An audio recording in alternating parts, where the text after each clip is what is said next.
আর এই মুহূর্তে আল্লাহ পাকের পক্ষ থেকে ফয়সালা আসছে, আল্লাহ পাকের জান্নাতের কিছু শট আছে মনে হয়। এই জন্য আমার এই ছেলেটাকে, এই সন্ন্যের টুকরাকে আমার কলিজা থেকে ছিঁড়ে নিয়ে নিয়েছেন।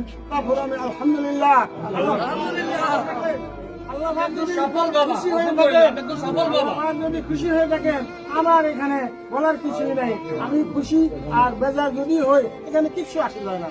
ফয়সালা আল্লাহর কাছে আছে।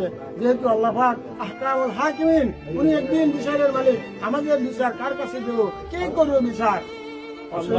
আমি আপনাদের কাছে, সবার কাছে আমার ভবিষ্যতে, অতীতের আমার যদি কোন রকম ভুল ত্রুটি থাকে, সেই দিকে লক্ষ্য না রেখে আমার এই শহীদ সন্তানকে আপনারা সবাই দোয়া করবেন যেন আল্লাহ পাক তাকে সর্বোচ্চ মর্যাদা শহীদ হিসেবে দান করুন।